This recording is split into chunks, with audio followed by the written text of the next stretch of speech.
Robin. You're listening to Opie and Anthony. On the virus. Sirius XM. How cool is this? Terry Gilliam in studio. What's up, sir? Just coming in and meeting all of us for the first time? Yes, indeed. I'm terribly frightened and nervous. Oh, no. No reason Please to be be. gentle with me. No reason to be at all. We should be frightened of you. You're Terry Gilliam. No, I'm not. You've never seen the real Terry Gilliam. I'm a fraud. I'm a double. Where'd he go? We were just going over everything you've done, and we're just blown away. 12 monkeys. Come on. Yeah, it's a wasted The life. Monty I've Python lived. stuff. Yeah, that was 40 years ago. My God. I know you're walking. You know, this is a walking corpse here. No. You really are, though, in the comedy world. I mean, you really are royalty. I mean, Python. It's just there's no. I've never heard a disrespectful thing said about Monty Python or anything they've done by anybody in comedy. You just not one person in comedy has ever went. It's very influential. Yeah. How'd you get tied up with them being an American? They needed somebody to make them feel superior. Oh, is that it? Yes, That I was makes brought in. sense. Yes, because I didn't speak the language. And Yes. The Queen's English. so they could go around, oh, Terry, isn't that very interesting? It says bunch. It says bunch of water a moment ago. Oh, fantastic. That's called a lake, Terry. Yeah. So was it the animation that brought you with them? No, it actually began here in New York. After college, I went and I was working on a magazine called Help. I was editing it with Harvey Kurtzman, who began Mad Comics. Oh, wow. And we did these things called Fumetti, which were basically like a cartoon strip, except they were photographs. It was, like a still movie. And people talked in bubbles. And I was always getting actors to appear in them for $15 a day we could pay. And there was a thing called Cambridge Circus, which was the Footlights Review from Cambridge University, and John Cleese, Graham Chapman were in it, and several other people that went on to become the Goodies. I got John to appear in one of these photo stories, and we became friends, and years later I went off to England, and he by then was quite successful in television. I was still working in magazines. I said I want to get into television. He introduced me to some people. I started doing stuff. And then the stuff was with a kids comedy program that Mike Palin, Terry Jones, and Eric Idle were writing and performing. And that was the beginning of the passion. Do you realize that a lot of first sexual images that a lot of guys in my age bracket saw was on Monty Python on public television, and it was a lot of your animations showed topless women, Large-breasted women. yes, large-breasted women, and it was kind of it was very exciting to see that at that age. You'd watch it on public television. It was hard to find naked women when we were growing up. So we want to bow to you that you gave us a little something to look at. My first direction was Eric Idle in The Life of Brian. No, and we got to play women as well. Yes, wearing false breasts. Yeah, a lot of cross-dressing going on. There's something free about it. It was program. actually frightening when you first come to England because, drag acts are very funny. They've been traditional in England. And it's kind of a shock. You don't realize at first you assume, okay, there's some kind of weird sexuality going on. They're just men who dress up as women and it frees you. Yeah, with the voices too, of course. The penguin on the telly and all that fun stuff. It's liberating, this stuff. Apparently, you guys did it a lot. His argument about I want to have babies. You want to have babies? It's just so silly and bizarre and You just don't brilliant. have a womb. Where are you going to keep it? And it goes. It really was very. Was it as cutting edge over there as it was here? Because in America, Monty Python was just like there was nothing else like it. I think Python came from a tradition. I don't know how familiar people were with Spike Milligan over here. He was part of the Goon Show, which Peter Sellers had been part of, and that was one of the things that brought me to England. This very anarchic, surreal comedy.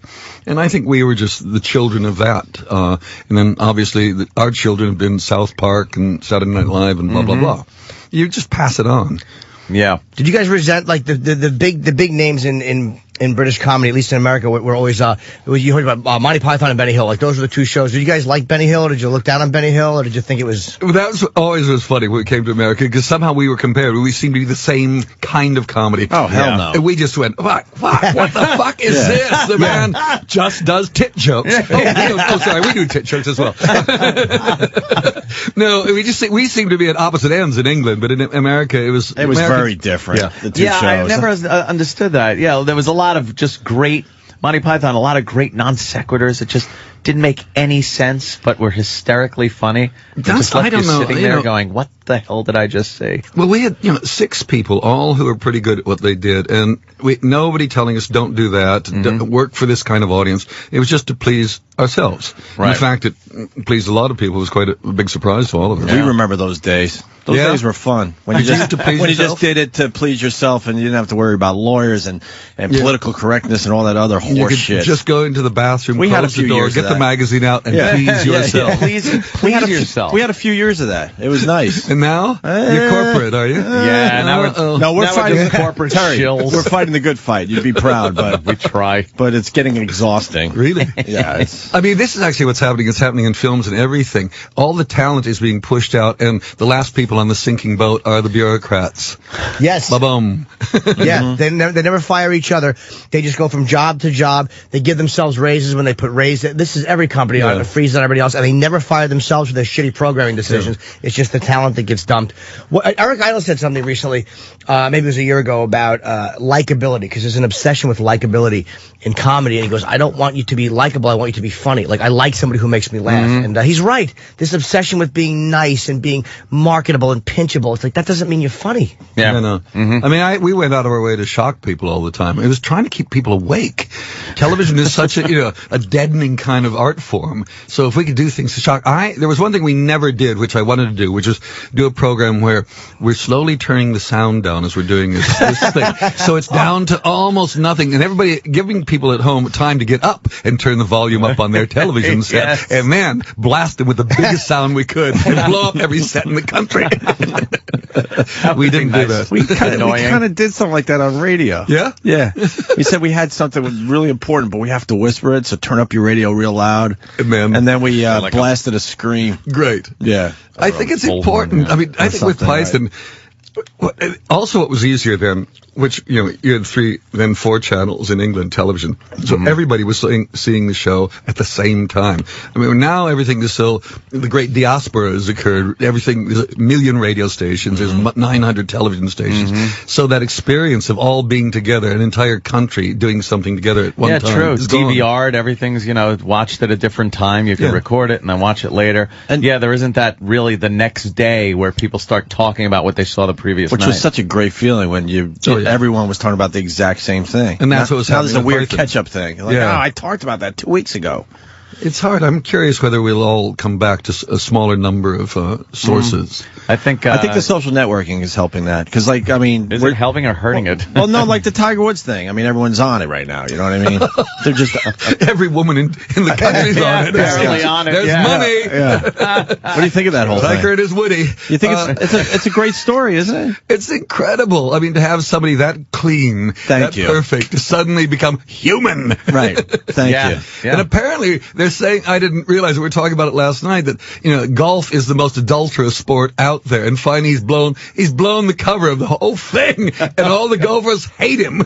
Yeah, and that's like, now look what you did. Yeah. We've all We've all been out there playing our 9 holes. Ha ha. Actually, I think it's 10 now, isn't it? We're on the 10. We're on the back 9. We're starting the back 9 there, Terry. Yeah, that's a very good point. Yeah. Yeah, because we all know that a lot of these athletes are cheating when they're on the road, but golf was one of those things like, these guys can't possibly be cheating. It's golf. And apparently they're the worst. Oh, they're going to hate him. Because nobody's interested in their personal lives. Their personal lives are seen as so dull compared to the NBA or the NFL. And now you hear like, wow, these guys are pieces of shit. It's like, it's fantastic. Oh, did she really hit him? Is that where it started? We're trying to figure that out. Like there's so many he's doing a good job of keeping everything kind of half out there. Like you only got half the story out there, and he hasn't been photographed, has he? No. So the swelling is going down. Hopefully, yeah, I'm sure. Well, you hear the latest? There's a woman that was rushed to the hospital from his house. Yeah, what? 2 o'clock a few hours ago. For real. the picture, if you could look to that screen, whatever. It's it's not facing your way, but a blonde woman was rushed from Tiger's home. Looks like his wife. On advanced life support to the hospital. For real. Oh, amazing. No. That's the latest. That's actually the bad side. The story just gets like better and better. Ridiculous, though. Just how many things are going to go on with this guy next? At some point, I mean, I think the country almost needs it because there's such a hypocrisy. Everybody's pretending things are fine and under control, which they're obviously not. And Tiger's now, open the Pandora's box. All of our lives will be revealed soon. Yeah, there's no shutting that one, man. Yeah. He's going to have to just fess up to it or quit the game and just leave. Sure. Go into exile. I want to talk to you about movies. Now, how'd you make that jump? And was it easy for you? I mean, yeah, it actually was. I mean, I always wanted to direct films, but I couldn't see how one worked one's way up through the system. I've never been good at making tea for other people and all that stuff. And so it was finally when, with Python, we'd become successful enough that people wanted to give us money to make a movie. And Terry Jones and I both were hankering to do the job. We said, anybody named Terry gets to direct, and we raised our hands and everybody agreed with us, and we were directors. Wow, you just volunteered for it. Yeah, we got it. And I've been working my way down from the top ever since. What was the first movie? Monty Python and the Holy Grail. The Holy Grail, of course. One of my favorite lines from that movie, I don't know why, is when the killer rabbit, he just goes, "Rabbit stew coming up." I don't know why, that's so great. That's one of my few lines in that film. Rabbit stew coming up. It was what was so interesting about that film is we didn't have any actual experience in filmmaking, but we all knew the principles, and we'd been doing television. And we get up in Glencoe in the mountains of Scotland, and the equipment had to be carried down from the road, down across the raging river, up the other mountainside to the Bridge of Death, which is there. And on our very first day, the camera broke on our very first shot. And that was our introduction to filmmaking. Yeah, great. The other great thing is that 2 weeks before we started shooting up there, we were thrown out of all the castles that we were supposed to be shooting because the National Trust said we wouldn't respect the dignity of the fabric of the building. These are places where the most awful tortures and rapes and pillagings have gone on. But a bit of comedy, we're going to take the walls down like Jericho. One of my favorite lines is, someday this will all be yours. What, the curtains? That's a good one. No, it holds up, that film. Yeah, absolutely does. I remember watching that just years ago, and of course, maybe partaking in a little marijuana with my friends and watching it, and just hysterical, man. Absolutely. Yeah, it does still hold up. It definitely holds up. And a film like 12 Monkeys, I love that whole concept, that whole time travel and paradox and kind of weird thing going on. And a lot of those strange, I don't know, mechanics, the gearing and all that weird kind of thing. Was that coming from you? Yeah, I'm afraid so. I just love the idea of you've got to rebuild society, civilization, and all you've got are scraps, bits of things. Yeah. And you're sort of gluing them all together and sewing them up and trying to make a system that works. And yeah, I love all that. I love it's either the decay of things or the try to reconstitution of things. Yeah, it seems you've always been into like gears and cogs. Yeah.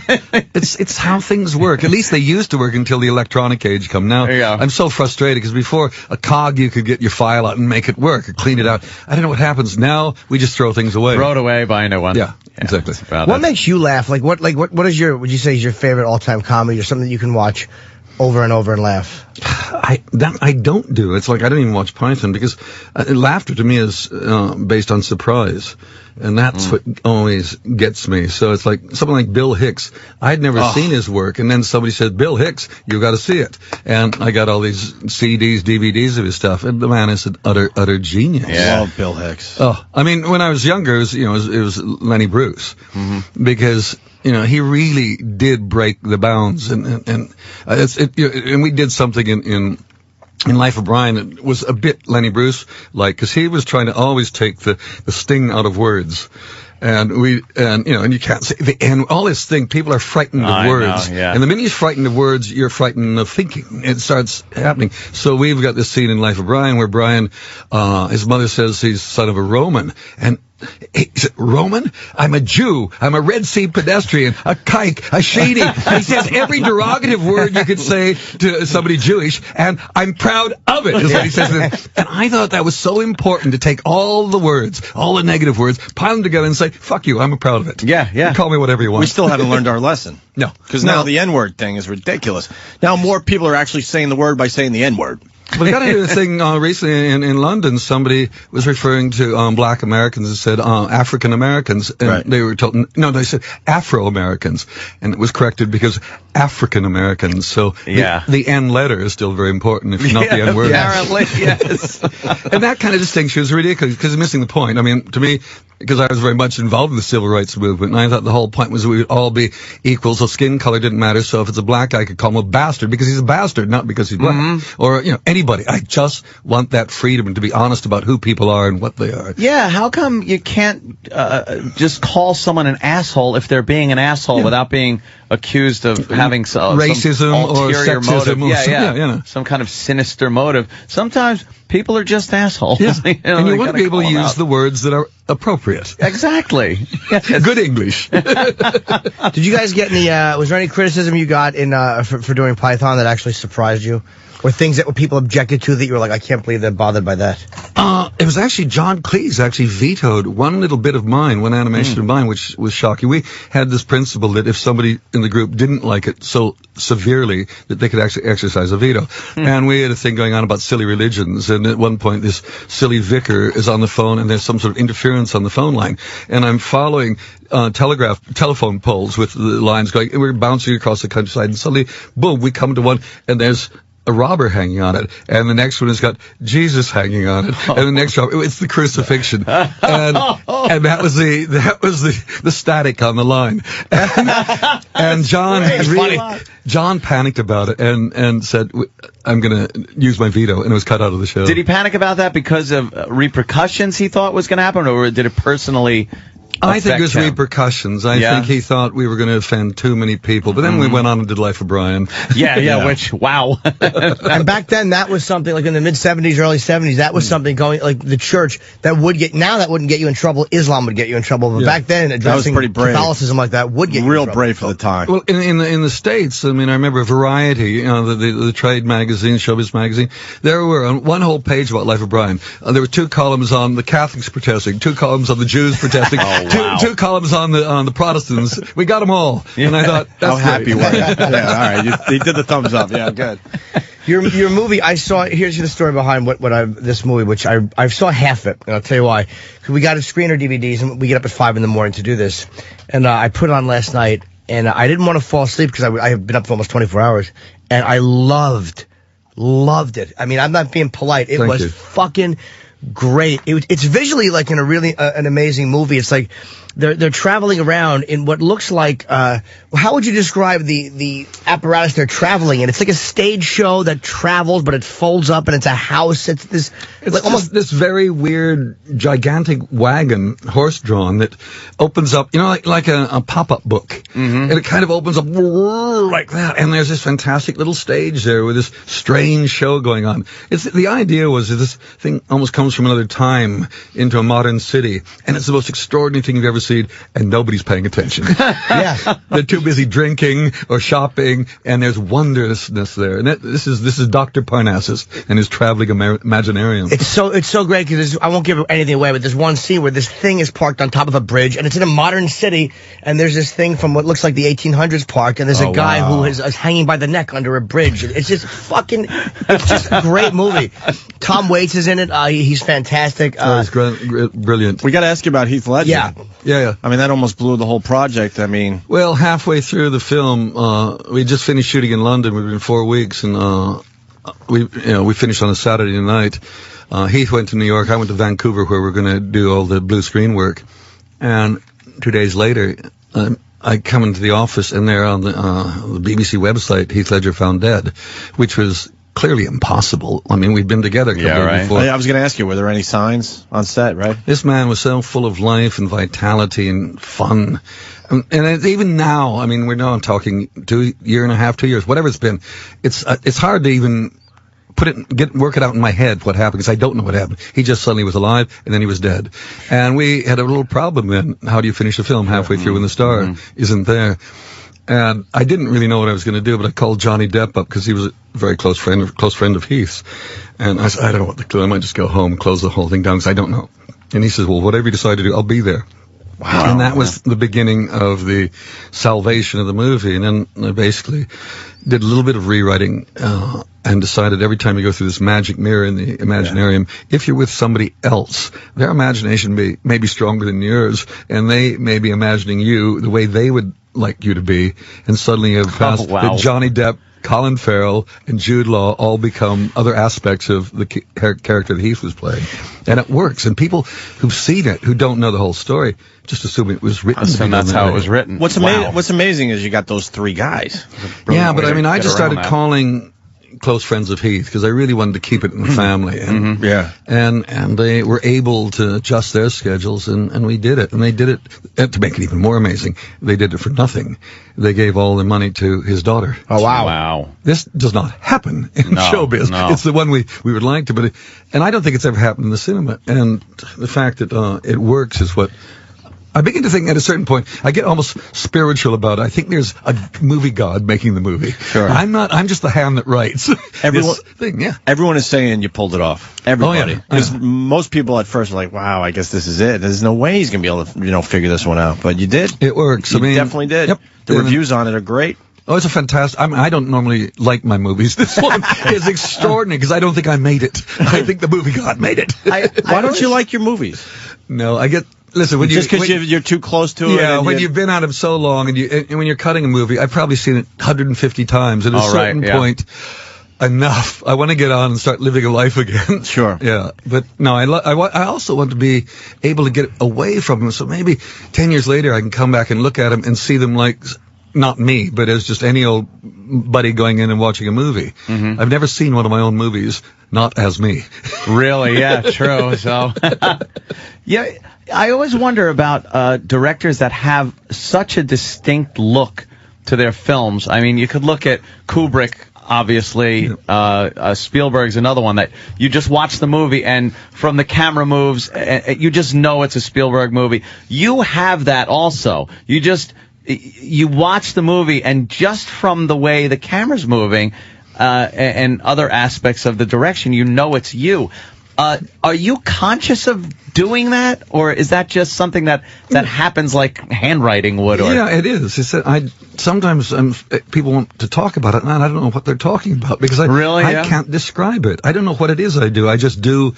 It's the way I see things. It's as simple as that. And I obviously have astigmatism or something going on there because it doesn't look like other people's stuff. It's just odd to me because and it's such a simplistic way to put it, because it's like saying, all right, an artist has a paintbrush and a canvas and some paint, they should all look the same. But you're taking a camera, a lens, and moving it, but somehow you're doing it differently than anyone else and putting such a distinct look on it that you identify it as one of your movies. And it is such an original and just stunning look to a movie. I really, that's what I love about your films. 12 Monkeys was a great example of when he's in the future, and everything almost had a fisheye lens look to it. It was a very weird, detached place. Fear and Loathing in Las Vegas, also a really, really shot just movie. an amazing movie. There's a kind of, I don't know, you get yourself into the movie, and then I do incredible research,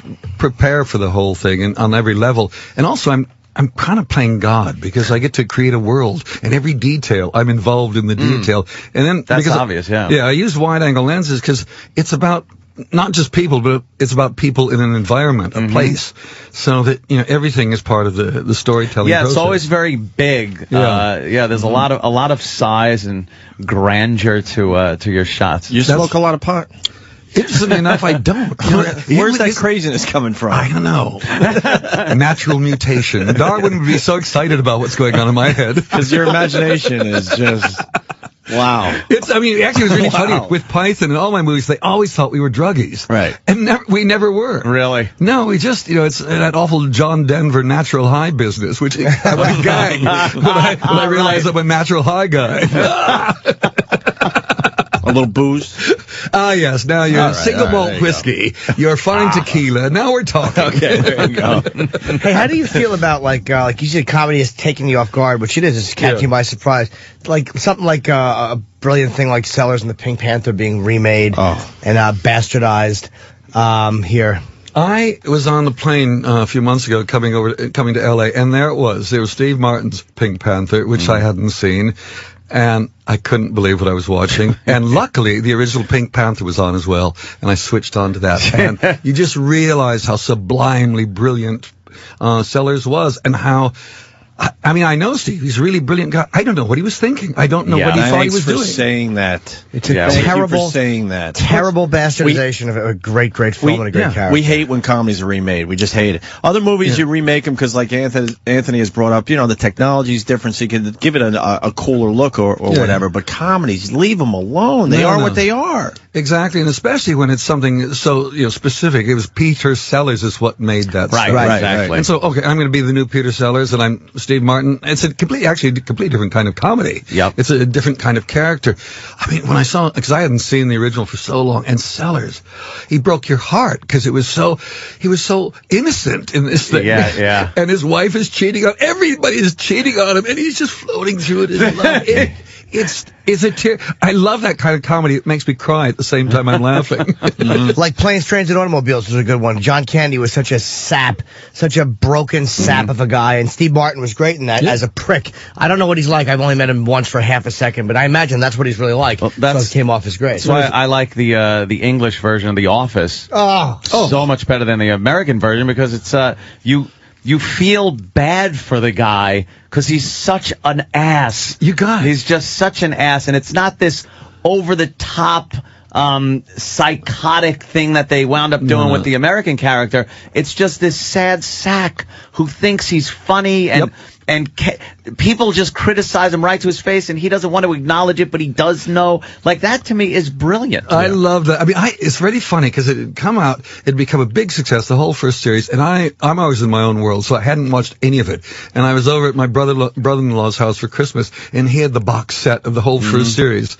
and I put one on, saying, you've got to see what The Office is like. And it's like one on. I watched the whole series. That was keep going. Guilty. Did the same exact thing. His face is brilliant. But, I mean, sad sack, he's so desperate. But the idea of having like a documentary film being made, and he's always smiling to the camera. He's got a special relationship with the camera. It is. There's an awkwardness and an embarrassment that you feel. It doesn't just make you laugh. You actually are cringing for this guy. Yeah. And to evoke that from somebody, an emotion like where you're alone watching it, yet you're embarrassed to be sitting there. Exactly. It amazes me that they could do that. What happened in America? Who did it here? Steve Carell. And you know something? The first you've season, never seen it? No. The first season, they kind of got away with it because they were really doing verbatim the English show. And then it turned into Carell just kind of taking the character into a whole nother area of just being retarded. Really just turning retarded instead of just that naive kind of weird. And it's gone now forever. Yeah. It'll never come back, hopefully. I don't think so. Well, the American show is still on, but the spirit of the English version lives on. My favorite Ricky Gervais. One of my favorite moments is when he does the dance. Everybody talks about the big dance, but it's before that when he hints that if you want to dance, and you should have called me. And they're like, you dance, and he goes, yeah, Fuse flash dance with MC Hammer shit, and like that was his idea of a great fucking innovative way for a hip guy to dance. It's like you want to just hang yourself watching it. Why do you think so many shows, especially back in the 70s, really just came from England? They a lot of the writers, I guess Norman Lear, decided, hey, we'll take this idea, incorporate it into American lifestyle, like All in the Family was Sanford and Son was Steptoe and Son.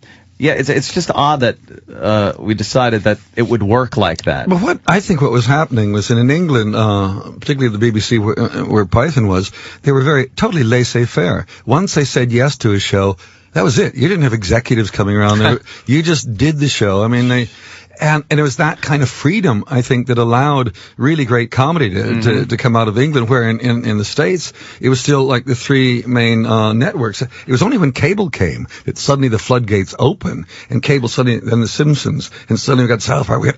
And I find American comedy now is probably better than what is going on in England. Well, the problem is cartoons still have freedom.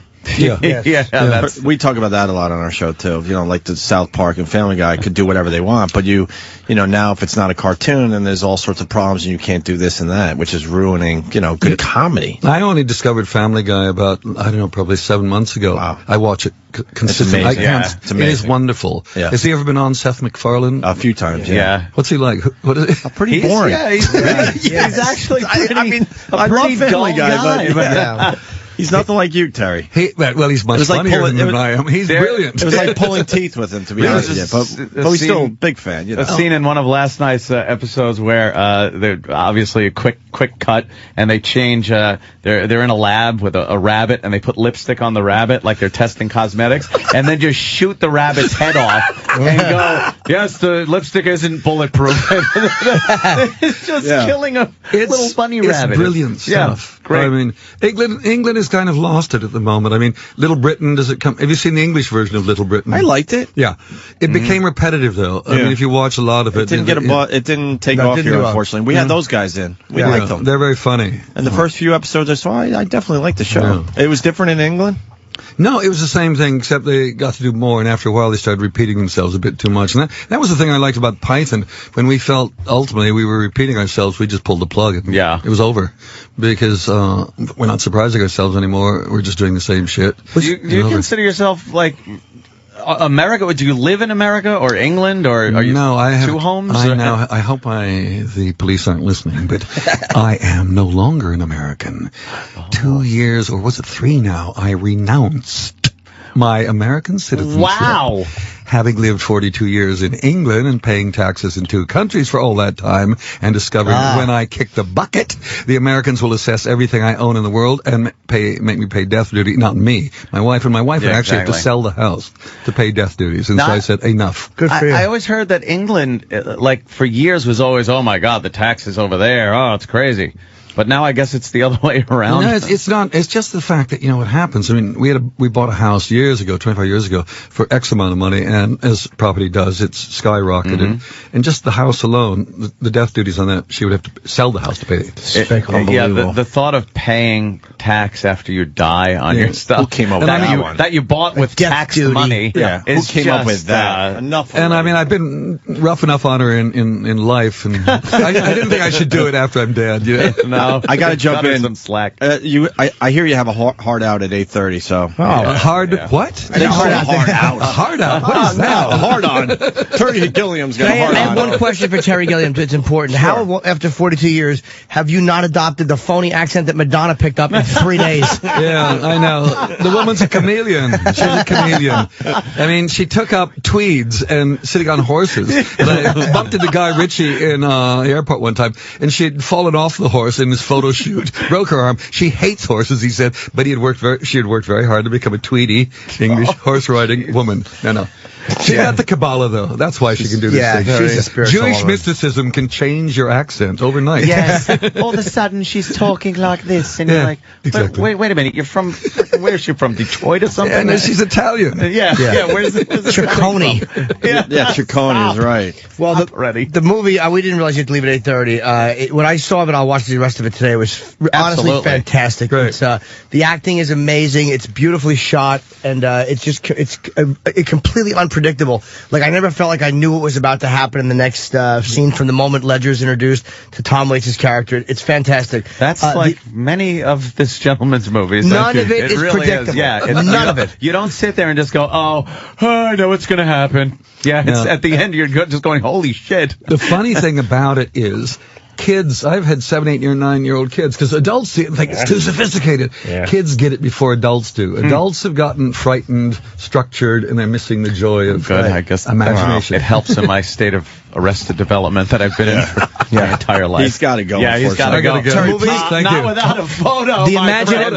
Imaginarium of Dr. Parnassus comes out Christmas Day. I highly recommend it. It's easy to recommend this one. It was fucking unbelievable. And what I please saw. come back and see us. We're Great. big, Thanks. huge fans. Yeah, dude. we're Thanks. just getting started with you. We can talk Is that about a lot of stuff. Tiger's That's blonde, what I'm saying. the yeah. woman? Yeah. We weren't lying to you. The story Jesus. continues. Blonde woman rushed to the hospital from Tiger's house. OJ on us. Don't go OJ. Exactly. I was That's saying what this could be saying. bigger than OJ. Oh, I think there's a lot more that's going to come What the out hell's going before on? this thing calms down. The All right. great Thank Terry you. Gilliam. Terry Thank Gilliam. you, Thank sir. you. Thank so you. much, man. Thank you, guys. Tell him, Fred. The Virus. Sirius XM. This is the Opie and Anthony Show.